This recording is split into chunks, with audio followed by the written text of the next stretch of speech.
si Judy Ann Chan Miranda po from Partido Manggagawa. Very quickly lang, Judy ha. Maraming salamat. Magandang hapon po sa ating lahat. At mabuhay ang aktibidad ngayon ng pinsan na napakahalaga at napakatahimik. Sa hanay po ng mga manggagawa, napakahalaga po ang issue ng abortion.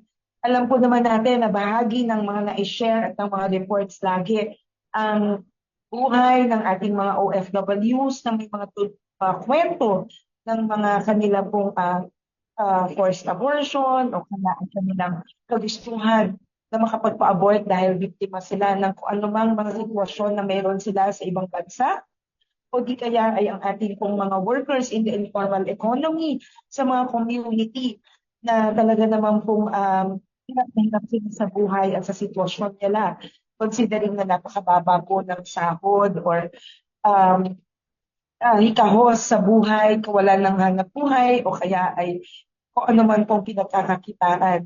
Kasama na rin dito ang kakulangan din sa mga family planning services at access, lalong-lalo na sa mga probinsya.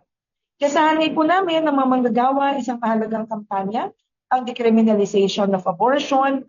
At nais ko lang pong i-share sa lahat, sa hanay ng Partido Manggagawa, last December, ang amin pong National Congress ay nakapagpasa na formally ng resolution to support the decriminalization of abortion and legalization of abortion sa mga pagkakataon na ito ay nag-endanger ng buhay ng bata at ng nanay, sa pagkakataon na merong posible na inborn na sakit ang bata at hindi siya magsasurvive, sa mga pagkakataon na biktima ng violence against women ang nanay. At ito ay isang malaking paghakbang at pagsulong sa aming organisasyon dahil ito po ay resolusyon na pumasa ng 75% ay bumoto nationwide, Luzon, Visayas, and Mindanao na napapanahon na kami tumindig at sumuporta openly sa decriminalization of abortion and legalization of abortion.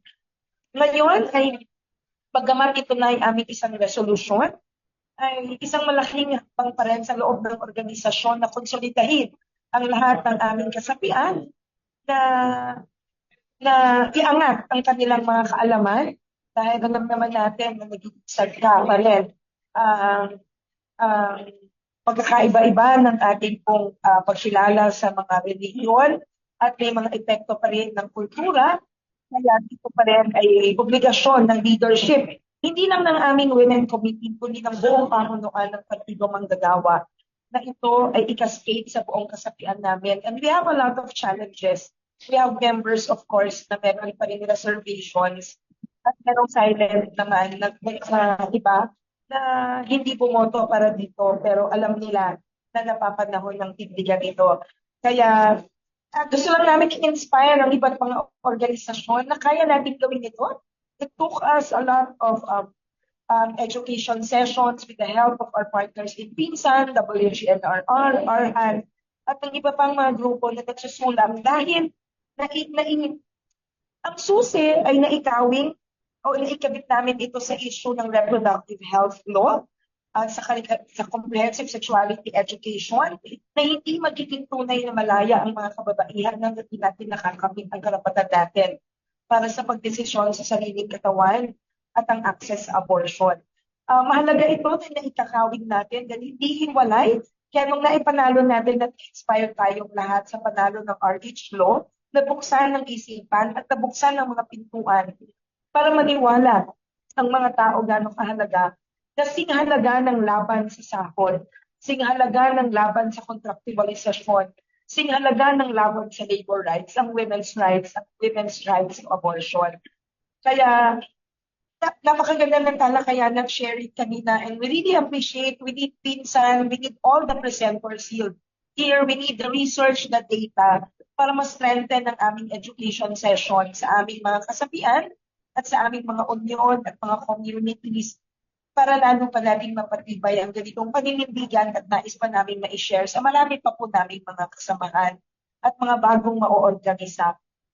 The only thing that we can share na isang mahalaga siguro ay ito ay tunay na karanasan, buhay na karanasan ng aming mga kasapi We had to speak out. Ang aming mga members at leaders na nakakaranas, may mga kakilala, may mga kamag-anak na kailangan ng abortion o di kaya ay napilitan na pumunta sa hindi ligtas. Ito mismo yung nagpatunay na hindi kami hiwalay sa mga pangailangan ng buong kababaihan at kailangan ko bibigang isang organisasyon at bahagi ng pagsusulong nito.